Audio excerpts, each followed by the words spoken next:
स्वागत है बच्चों आपका इस वीडियो में जिसमें हम जो हमारा पाठ 3 है सिंधु घाटी सभ्यता के अंश 3, 4 और अगर बात बनी तो आगे भी पढ़ेंगे। ठीक है, तो बढ़ते हैं। तीसरा अंश है, जो पहला अंश था वो था सिंधु घाटी सभ्यता, दूसरा था आर्यों का आना, तीसरा था प्राचीनतम अभिलेख, इंस्क्रिप्शंस वगैरह, धर्म ग्रंथ और पुराण।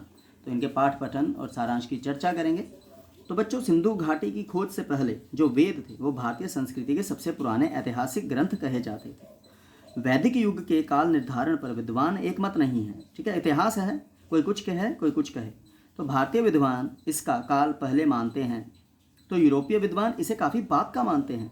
ऋग्वेद की ऋचाओं का काल ईसा पूर्व 1500 माना जाता है। ठीक है, जो उनकी रचनाएं हैं। मोहनजोदड़ो की खुदाई के उपरांत इसे और भी प्राचीन बताया जाने लगा है। यह मनुष्य के दिमाग की प्राचीनतम उपलब्ध रचना है। इसे आर्य मानव द्वारा कहा गया पहला शब्द भी कहा जाता है। तो भारतीय वेदों पर ईरान की अवेस्ता की छाप अधिक दिखाई देती है, मतलब जो वेद हैं।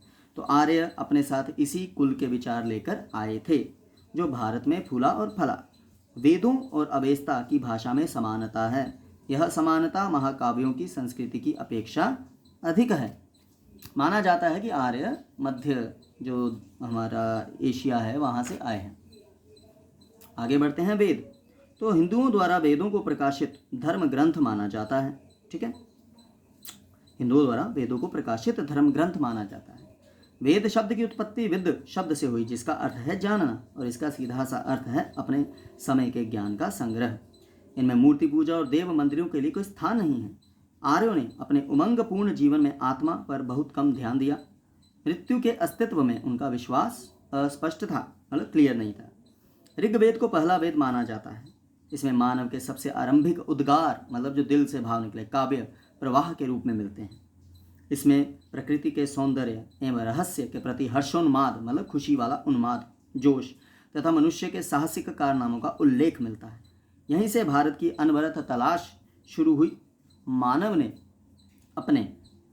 अपनी सहज आस्था, जो नेचुरल आस्था के कारण प्रकृति के तत्व और शक्ति में देवत्व का आरोप किया का मतलब देखो, आग से डर लगता था, अग्निदेव, हवा, वायुदेव, इस तरह से।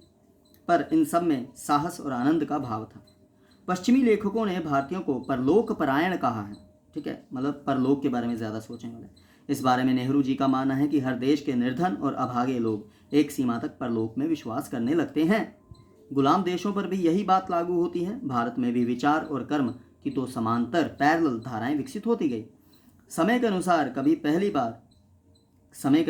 पहली बात पर बल होता है तो कभी दूसरी पर। मतलब कोई कहता है कि इस मृत्यु के बाद, इस जीवन के बाद कोई जीवन है, कोई कहता है नहीं है। तो इस आधार पर कहा जा सकता है कि वैदिक संस्कृति का मूल पृष्ठभूमि परलोकवादी या इस विश्व को निरर्थक मानने वाला नहीं है। मतलब जो पृष्ठभूमि, जो बेसिक, ठीक है, जो आधार है, वो ये नहीं मानता। भारत में जब भी सभ्यता की बहार आई, लोगों ने प्रकृति में गहरा रस लिया। ऐसे समय में ही कला, संगीत और साहित्य, नृत्य कला, चित्रकला और रंगमंच आदि सभी का विकास हुआ। यह सब देखते हुए कहा जा सकता है कि भारतीय संस्कृति या जीवन दृष्टि जो है जीवंत, सशक्त और विविधतापूर्ण है, मतलब डाइवर्स है। ठीक है, वह परलौकिकतावादी नहीं है। परलौकिकतावादी की मतलब अकेली परलोक में विश्वास करने वाली नहीं है। जो संस्कृति परलौकिकतावादी होने के साथ साथ विश्व को व्यर्थ मानती हो, वह दीर्घ काल तक टिकाऊ नहीं हो सकती। ठीक है ना, ऐसी सभ्यता नहीं टिक सकती। बच्चों, तीसरा अंश है भारतीय संस्कृति की निरंतरता। भारतीय संस्कृति की विशेषताओं में प्रमुख है उनकी निरंतरता, मतलब बने रहे। ठीक है, जो सभ्यता संस्कृति हमें आरंभ से ही दिखाई देती है वह समय समय पर हुए परिवर्तनों के बाद भी बनी हुई है, चेंजेस के बाद। यहाँ साहित्य और दर्शन, कला और नाटक तथा जीवन के अनेक क्रियाकलाप विश्व दृष्टि के अनुसार चलते रहे। यद्यपि इसी समय से छुआछूत की प्रवृत्ति दिखने लगती है, जो बाद में असह्य हो जाती है। ठीक है, छुआछूत शुरू होता है जो असह्य हो जाता है और आगे चलकर जाति प्रथा का रूप ले लेती है। समाज की व्यवस्था को मजबूत बनाने और उसे शक्ति एवं संतुलन देने के लिए बनाई गई यह व्यवस्था बाद में मानव मन के लिए कारागार बन गई। मतलब संतुलन बनाने के लिए जो व्यवस्था थी वो मानव मन में ही कारागार बन गई, मतलब जेल। ठीक है, मन के लिए। इससे समाज ऊंच नीच वर्गों में बढ़ गया। यद्यपि इस प्रथा ने समाज को प्रभावित किया, पर इस ढांचे में रहकर भी भारत हर क्षेत्र में विकास के पथ पर आगे बढ़ा। ऐसे समय में भारत का संबंध ईरानियों से यूनानियों से, चीनी तथा मध्य एशियाई लोगों से बना रहा। तो 3-4 हजार वर्षों से भारतीय संस्कृति का यह अद्भुत सिलसिला निरंतर प्रवाहमान रहा है। तो मतलब ये संस्कृति चल रही है, डूबी नहीं। आगे है बच्चों उपनिषद। उपनिषदों का समय ईसा पूर्व 800 के लगभग माना जाता है, जैसे ऋग्वेद का 1500 वर्ष माना जाता था। ये हमें भारतीय आर्यों के चिंतन की जानकारी देते हैं। ठीक है, क्या एनालिसिस किया इनमें जांच पड़ताल और चीज़ों के बारे में सत्य की खोज को प्रोत्साहन मिलता है। इनके दृष्टिकोण में वैज्ञानिक पद्धति का तत्व मौजूद है। कहा जाता है कि भाई भारत है ना सुपरस्टिशंस, पर ऐसी बात नहीं है। हमें अपने ग्रंथों पर गर्व होना चाहिए। ठीक है, ये हमेशा याद रखना बच्चों। ठीक है, तो इनका जोर आत्मज्ञान, आत्मा और परमात्मा पर है। इनमें बाहरी वस्तु या बाह्य वस्तु, तो बच्चों इनका जोर आत्मज्ञान, आत्मा और परमात्मा पर है। इनमें बाहरी वस्तु जगत को मिथ्या नहीं कहा गया है। उपनिषदों का झुकाव अद्वैतवाद की ओर है। एक द्वैतवाद होता है और एक अद्वैतवाद, मतलब देवता से द्वैत। इनके दृष्टिकोण से पता चलता है कि वे तत्कालीन मतभेदों तथा वाद विवादों को कम करने के पक्ष में थे। इससे जादू टोने में दिलचस्पी कम हुई और कर्मकांड और पूजा पाठ का महत्व कम हुआ। ठीक है, उपनिषदों में सच्चाई पर बल दिया गया है। इनमें प्रार्थना के माध्यम से प्रकाश और ज्ञान की कामना की गई है। असत से सत्य की ओर, अंधकार से प्रकाश की ओर, मृत्यु से अमरत्व की ओर चलने की बात कही गई है।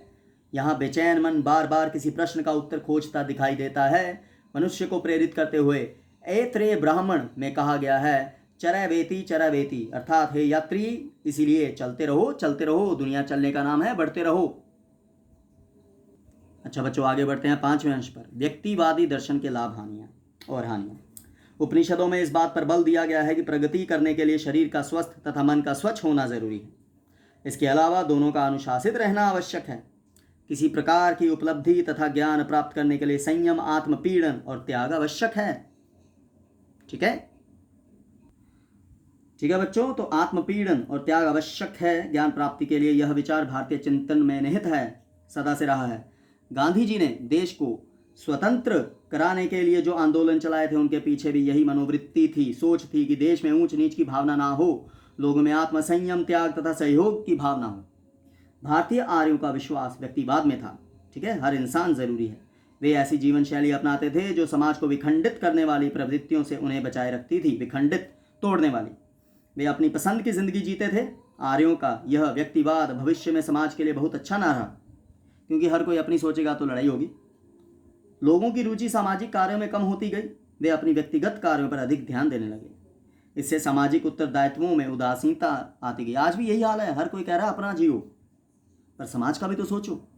वे समाज के साथ एकात्मक ना रह सके, इसलिए व्यक्तिवाद होने के साथ साथ समाजवाद भी जरूरी है बच्चों। इस व्यक्तिवादी अलगाववाद के कारण ऊंच नीच पर आधारित जातिवाद का फिर उदय हो गया। इस कारण जनता की बौद्धिकता क्षमता कम हुई। ठीक है, कैपेसिटी या जो इंटेंसिटी दिमाग की और मतलब कैपेबिलिटी और रचनात्मक शक्ति का ह्रास हुआ, मतलब डिक्लाइन हुई। इतिहास में यह एक बहुत बड़ी कमजोरी थी। ठीक है बच्चों, तो यह हमने 5 अंश किए हैं। तो कोई शंका, कोई दुविधा हो तो पूछिए ज़रूर। धन्यवाद। अगली वीडियो में बाकी के इस तीसरे पार्ट के अंशों की बात करेंगे।